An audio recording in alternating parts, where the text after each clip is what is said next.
Tripp. I'm the Director of Science and Conservation with Save the Manatee Club, and I'm going to be talking about how we think that springs management could be improved for a recovering Florida manatee population. And I'm also, this session is a bit manatee heavy, no pun intended. It's just kind of the way the cookies. From our perspective, all the things that we're advocating for, I think are all the same things that all the folks in the room are advocating for, and so I'm going to make a case for that. And I am also going to let the lovely lady in the back advance my slides. So I'm not going to go through this in detail. We heard a lot about this from Ron and from Kent, but yes, we have more manatees.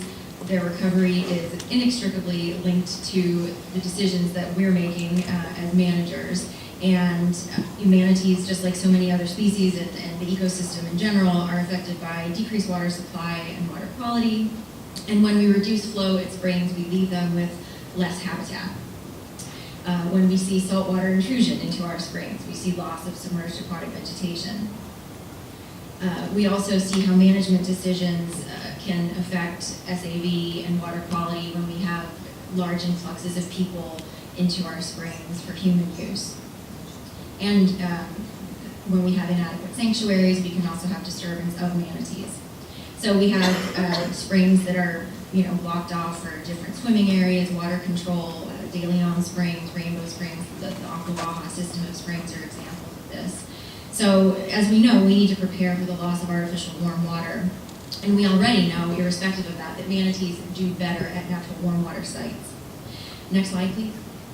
So we were asked to present sort of so from a manatee sanctuary standpoint, Blue Springs State Park in Volusia County stands out. It's a complete marine sanctuary. Manatees can rest undisturbed. The public views from a boardwalk, and they can see all kinds of natural manatee behaviors. However, the problem is that since this is the only sanctuary in town, all the manatees go there. So what we know from manatees and the way they behave is that manatees are attracted to sites where they know they're safe, where they have sanctuary. So we're kind of caught up in this stuck situation where we know manatees won't go someplace if they don't have sanctuaries, but managers aren't inclined to make sanctuaries if manatees aren't there, so it's a whole chicken-egg debate. And having lower numbers of manatees at single sites it's what you want, because it reduces the spread of disease, it reduces any sort of food or resource impacts. And then on the west coast, Homosassa Springs also provides a good example of a sanctuary. So what do we need to do, and where do we need to go? So again, we need proactive policies by proactive policymakers. We're very much caught in a reactive pattern right now, and we have to get out of that. We need to eliminate this 15% habitat loss policy that goes along with the MFLs that we heard about earlier. We can't afford to lose any of this habitat, and not just for manatees, but for the overall health of these springs ecosystems. And we need to restore the discharge at these springs as close to what the historical values were as possible. The discharge is what's important, because it's the water coming up out of the spring that is that 72 degrees that manatees need. So it doesn't matter if the spring run is full of cold river water. That's not what brings the manatees in, it's the discharge. We need to give manatees access to the Ocala and to other areas that they're currently blocked from.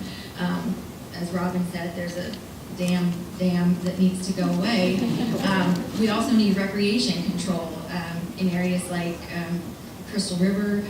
It's historically been a swim with the manatees area, and not surprisingly, folks are getting mixed messaging, and we're seeing swim with programs and those in-water interactions expanded to other areas. So we need agencies to get a control of that and have a uniform statewide protected standard for the animals.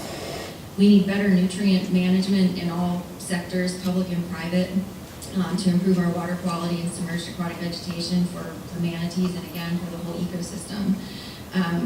If you would have told me I would have spent as much time thinking about septic tanks as I do as a manatee biologist, I might have questioned you, but spend a lot of time thinking about it. And the fact of the matter is that conventional septic tanks simply don't belong in spring sheds. It doesn't matter if they're well maintained.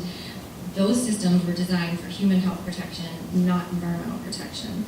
Conventional systems on their best day can remove 30% of nitrate. but there are other advanced technologies that can remove 90%. So we need to be talking about things like septic utilities and how we can move rural areas to these projects. We also have to stop handing out consumptive use permits like candy at a parade. As Bobby Lanowitz said this morning, we have to value our water. We can't get where we need to be for manatees or for any other species or any other ecosystem without doing that. And from our perspective, we need to safeguard and restore access before these artificial warm water sites go away and before anybody thinks about changing the manatee's endangered species status. We contend that it's going to be much harder to do some of these things. We think the manatee could be a catalyst for restoring the Ocala River, but as part of its recovery, in getting it from being an endangered to a threatened species. We think we would be jumping the gun to try to move in that direction before we have the habitat safeguarded. It's probably also going to be likely that we have to physically relocate manatees in the future. Manatees learn from habit, they learn from where they've been, and so if we're putting them into new areas, we're going to have to help them get there. And we have to tackle these big issues. We can't get to recovery by tackling just the low-hanging fruit. It's always nice to do that, but we have to get significant progress on some of these very big issues very soon. If not, and we see the loss of the artificial warm water, we could have catastrophic losses of manatees that would delay or even preclude their recovery.